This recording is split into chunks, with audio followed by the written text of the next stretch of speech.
오늘은 예수님이 당하신 첫 번째 시험의 내용을 보면서 세 가지 앞세울 것이라는 제목으로 말씀을 전하겠습니다. 우리가 무엇을 앞세워야 하느냐?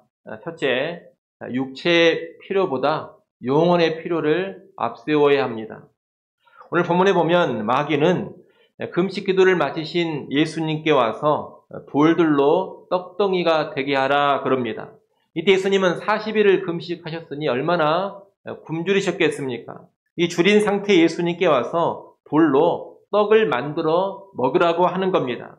마귀는 지금 네가 배고프지 않느냐? 지금 떡이 중요하지 않느냐? 지금 이런 상황에서 떡이 최고지 않느냐? 얼른 떡을 만들어 먹어라. 이런 유혹을 하는 겁니다. 한마디로 육신의 필요에 집중해라. 육신의 필요에 몰두하라. 이러한 유혹입니다. 예수님은 사람이 떡으로만 살 것이 아니다. 이렇게 먼저 말씀합니다. 이 말씀은 일단 떡의 필요성을 인정하시는 말씀입니다. 떡으로는 살 것이 아니다. 이렇게 예수님이 말씀하지 않았습니다. 떡으로는 이렇게 하지 않고 떡으로만이라고 하셨습니다. 이 말씀은 떡도 필요하다는 뜻입니다. 하지만 예수님은 사람이 떡으로만 사는 것은 아니다라고 덧붙이십니다. 다시 말하면 육적인 욕구, 육신의 필요는 인정하지만 그 육신의 욕구, 육신의 필요가 최우선순위가 아니고 그 필요가 절대적인 필요는 아니다 이 말입니다. 여러분, 사람은 육신으로만 살아가는 존재가 아닙니다. 사람은 영적인 존재입니다. 육신도 참 중요합니다. 무시해서는 안 됩니다. 하지만 영혼은 그 중요성에 있어서 육신보다 더 앞섭니다. 그러니 육신의 필요를 무시해서는 안 되겠지만 영혼의 필요보다 앞세워서는 안 됩니다. 언제나 영혼의 필요, 영적인 필요를 더 앞세울 수 있어야 하는 겁니다. 예수님은 마귀에게 시험 당하기 전 40일 동안 금식 기도를 하셨습니다. 이 40일간 금식 기도를 하시는 데서 이미 예수님은 육신의 필요보다 영적인 필요가 앞서야 함을 잘 보여주셨습니다. 여러분, 몸이 최고라면 뭐하러 40일 동안 굶으면서 기도를 하겠습니까? 몸이 최고면 잘 먹고 잘 쉬어야지 뭐하러 광야로 들어가서 그 힘든 공간에서 40일 동안이나 굶으면서 기도를 하겠습니까? 영혼이 중요하기 때문에 그렇게 하는 겁니다.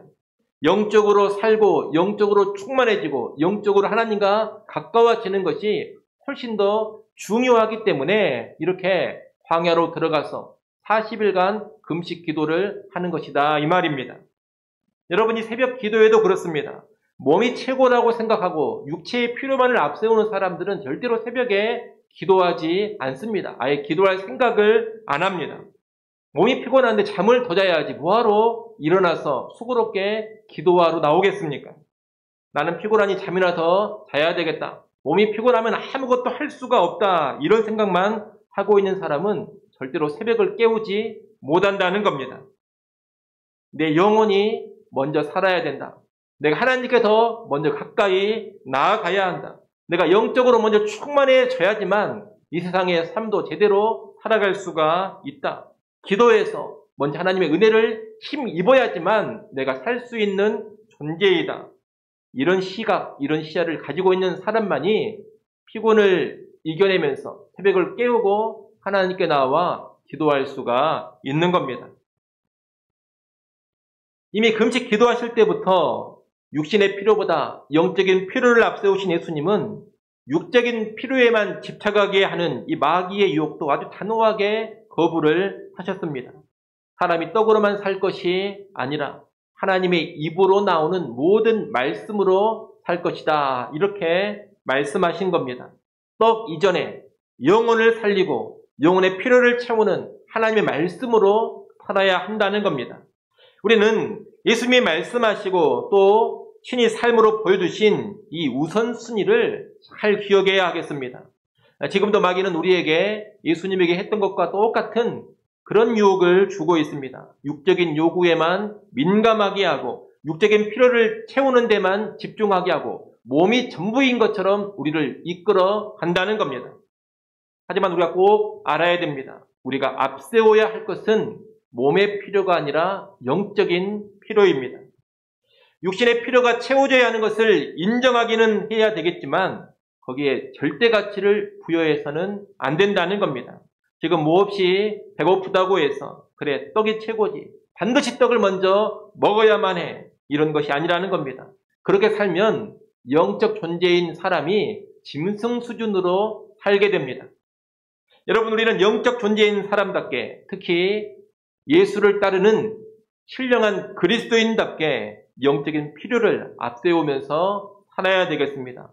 여러분, 이 땅을 살아가시면서 너무 몸 그러지 마십시오. 너무 떡 그러지 마십시오. 이 떡 그것을 현대판으로 바꿔보면 돈 하면서 살아가는 겁니다.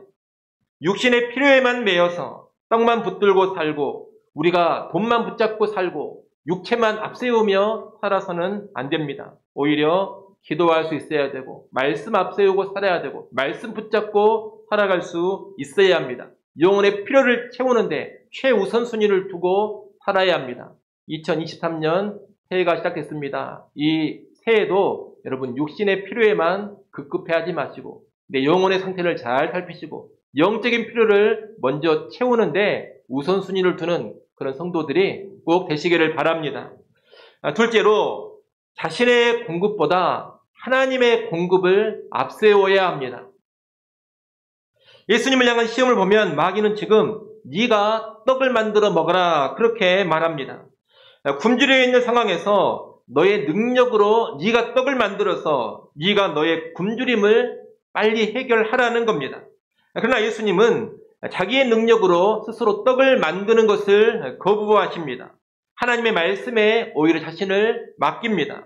나는 내가 만드는 떡으로 먹고 사는 것이 아니라 하나님 주시는 말씀으로 산다, 이렇게 대응을 하신 겁니다. 이것은 하나님 말씀을 신뢰하고 말씀 의지에 살면 하나님께서 생존을 책임져 주신다, 이런 믿음의 표현입니다. 다시 말해 예수님은 내가 지금 내 능력으로 떡을 만들어 스스로에게 공급하지 않는다 하더라도 말씀 붙잡고 살아가면 하나님이 내 생명을 책임져 주시고 내 생존을 책임져 주신다, 이런 믿음의 표현이라는 겁니다. 특히 예수님은 마귀의 유혹을 물리치면서 모세가 기록했던 신명기 8장 3절의 말씀을 인용하셨습니다. 신명기 8장 3절 말씀을 우리가 한번 직접 찾아보겠습니다. 신명기 8장 3절 말씀, 여러분 화면 보시고 한번 읽어보십시오. 신명기 8장 3절 말씀 읽습니다. 너를 낮추시며 너를 줄이게 하시며 또 너도 알지 못하며 내 조상들도 알지 못하던 만나를 내게 먹이신 것은 사람이 떡으로만 사는 것이 아니요 여호와의 입에서 나오는 모든 말씀으로 사는 줄을 내가 알게 하려 하심이니라. 아멘. 이 신명기 8장 3절의 말씀은 이런 뜻입니다. 먹을 것 하나 구할 수 없는 척박한 광야에서도 하나님의 말씀을 따라 나아갈 때 하늘에서 만나를 내려 하나님이 너희를 먹여 살리시지 않았느냐? 하나님께서 왜 그런 경험을 하게 하셨겠느냐? 너희가 하나님 말씀만 따라 살아간다면 광야 같은 땅에서도 하나님이 먹고 사는 것을 확실히 책임져 주신다. 그러니 너무 떡떡 그러면서 살지 말거라. 오히려 믿음을 가지고 하나님 말씀 따라서 살아가라. 이런 뜻이 신명기 8장 3절의 뜻입니다. 예수님께서 마귀의 첫 번째 유혹에 이 신명기 말씀을 인용하시며 대적하신 의도도 바로 그것입니다. 먹을 것이 없다고 불안해하면서 하나님 말씀을 버리고 내 힘으로 먹을 것을 채우려 하지 않는다는 겁니다. 공급자는 내가 아니라 하나님이라는 겁니다. 말씀으로 살아가면 하나님께서 하늘에서 만나를 내리시면서까지 살려주시고 죽지 않게 해주신다는 겁니다. 그러니 지금 눈앞에 급박한 필요 때문에 얼른 내 능력 동원해서 떡 만들어 먹는데 급급해하지 말고 말씀 따라 살아가는데 힘을 쓰라는 겁니다. 따라서 우리는 오늘 예수님의 승리를 보며 이런 고백을 해야 합니다. 하나님, 우리가 우리 자신의 공급자가 되기보다 하나님의 공급을 신뢰하면서 말씀 따라 살겠습니다. 하나님 무엇을 먹을까, 무엇을 마실까, 무엇을 입을까 염려하며 살지 않겠습니다. 내 자신의 공급을 앞세우지 않고 하나님 신뢰하며 하나님의 공급을 믿고 내가 살아가겠습니다. 이런 고백, 이런 결단이 나와야 한다는 겁니다. 여러분 혹시라도 내가 먹을 떡은 어떻게든 내가 만들어 내야만 한다. 이런 강박증에 붙들려 있지는 않습니까?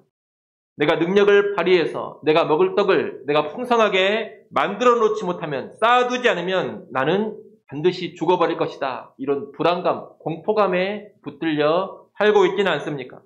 내 자신이 나의 공급자가 되어야 한다는 그런 부담감으로 가득 찬 그런 인생 살고 있지 않습니까? 마귀는 사람들을 향해서 네가 너의 공급자가 되어야 한다고 계속해서 속삭입니다. 하나님이 무슨 인생을 책임져 주시겠느냐? 광야 같은 곳에서 하나님 있다가는 굶어 죽기 십상이다. 하나님의 공급 같은 것은 없다. 기대하지도 말아라. 네가 네 스스로 떡을 만들어 내야 되고 네가 네 스스로 떡을 만들어 많이 쌓아 보야지만 너는 살 수 있을 것이다. 이렇게 오늘날도 우리에게 속삭이며 우리를 유혹합니다. 그러나 예수님 말씀 기억해야 됩니다. 예수님은 하나님의 공급을 신뢰하고 말씀으로 살라 하셨습니다. 하나님의 공급을 신뢰하라는 것은 일하지 말라 이런 뜻이 아닙니다. 하나님은 우리의 노동과 일을 통해서도 공급을 해 주십니다. 하지만 일을 하면서도 뭘 기억해야 하라는 말이냐? 하나님의 공급을 신뢰하고 그 일에 절대같이 부여하지 말라는 겁니다. 누가 내 인생의 진정한 공급자인가 이 믿음이 분명하면 일을 하면서도 일을 앞세우지 않습니다. 내 능력 앞세우지 않습니다. 하나님 앞세우고 하나님 말씀을 앞세우고 우선순위 흔들리지 않고 살아가게 되는 겁니다. 떡 많은데 정신 팔려서 말씀 순종하는데 소홀해지지 않는다는 겁니다. 아무쪼록 여러분은 공급자가 되시는 하나님을 신뢰하면서 나의 공급보다 하나님의 공급을 더 앞세우며 말씀대로만 살아가는 믿음의 백성들이 꼭 될 수 있기를 소원합니다. 마지막 세 번째로 자신의 욕구보다 하나님의 뜻, 하나님의 영광을 앞세워야 합니다. 마귀는 예수님께 너의 굶주림을 해결하기 위해서 네가 능력이 있으니까 떡을 만들어 먹으라 했습니다. 이 유혹은 네가 가지고 있는 능력을 너를 위해서 쓰거라 이런 요구이기도 합니다. 여러분 잘 아시는 것처럼 예수님은 실제 이 돌들을 떡덩이로 만드실 능력이 있습니다. 그런 능력이 있기 때문에 마귀의 요구가 유혹이 되는 겁니다. 예수님께 돌을 떡으로 만들 능력이 없으면 무슨 유혹이 되겠습니까? 능력 자체가 없으면 아무런 의미가 없는 유혹입니다. 예수님이 할 수 있고 능력이 되니 그것이 유혹거리가 된다는 겁니다. 그러나 예수님은 자기의 욕구 충족을 위해서 가지고 있는 능력을 쓰지 않으십니다. 자기의 굶주림을 해결하기 위해서 사탄이 요구하는 대로 떡을 만들어내시지 않았다는 겁니다. 하지만 우리가 이 복음서를 보면 예수님은 후에 하나님의 복음을 효과적으로 전하기 위해서는 떡을 만들어 백성들을 먹이셨습니다. 5병여의 기적, 7병여의 기적이 바로 그것입니다. 이것은 예수님께서 자신의 능력을 어디에 썼는지를 여실히 보여주는 모습입니다. 예수님은 자기의 욕구를 충족시키는데 가지고 있는 당신의 능력을 쓰지 않으셨습니다. 대신에 하나님의 뜻을 위해서, 하나님의 영광을 위해서는 그 능력을 쓰셨다는 겁니다. 여러분 이것은 아주 중요한 원리입니다. 우리 그리스도인들이 꼭 기억해야 될 원리입니다. 우리는 하나님이 주시는 능력을 어디에 써야 하는가 이거 분명히 알아야 됩니다. 우리 그리스도인들은 하나님이 주신 능력을 자기의 욕구, 자기의 욕심, 자기의 야망을 채우는 데 쓰지 않습니다. 하나님의 뜻을 이루고 하나님의 영광을 드높이는 데 써야 합니다. 마귀는 언제나 너의 욕구를 앞세우고 너의 욕구 충족을 위해서 가지고 있는 능력을 다 발휘하거나 이렇게 말합니다. 한마디로 자기 중심적으로 능력을 발휘하라고 합니다. 반면 예수님은 하나님의 뜻과 하나님의 영광을 위해서 능력을 사용하는 본을 보여주십니다. 한마디로 하나님 중심적인 능력의 발휘입니다. 내 능력을 나를 위해 쓰자. 여러분 이것은 타락한 세상의 부호이고 마귀의 속삭임입니다. 그에 반해서 교회의 구호, 그리스도의 구호는 뭐냐? 나의 능력을 하나님의 뜻을 위해 쓰자. 나의 능력을 하나님의 영광을 위해 쓰지 않은 겁니다. 이를 꼭 기억하시고 여러분 2023년 한 해 동안 여러분 가지고 있는 능력을 여러분의 욕망을 채우는데 쓰려고 하지 마십시오. 여러분이 가지고 있는 능력, 하나님이 허락하신 모든 능력을 하나님의 뜻을 이루는데 그리고 하나님의 영광을 위하는데 사용해 갈 수 있기를 간절히 축원합니다. 기도하겠습니다. 하나님 아버지, 마귀의 첫 번째 유혹, 시험을 이기신 예수님의 모습을 보며 우리가 앞세우며 살아야 할 것이 무엇인지를 보았습니다. 우리 모든 성도들, 육체의 필요보다 영혼의 필요를 더 앞세우며 살게 하여 주시옵소서. 자신의 공급보다 하나님의 공급을 신뢰하고 그 하나님의 공급을 앞세우며 살게 하여 주시옵소서. 나의 욕구보다 하나님의 뜻과 하나님의 영광을 앞세우며 살게 하여 주시옵소서. 올 한 해가 예수님을 본받아 뒤따라가는 한 해 되게 하시고 이로 인하여서 우리 영적인 삶에서 승리하는 한 해 꼭 되게 하여 주시옵소서. 예수님의 이름으로 기도드리옵나이다. 아멘.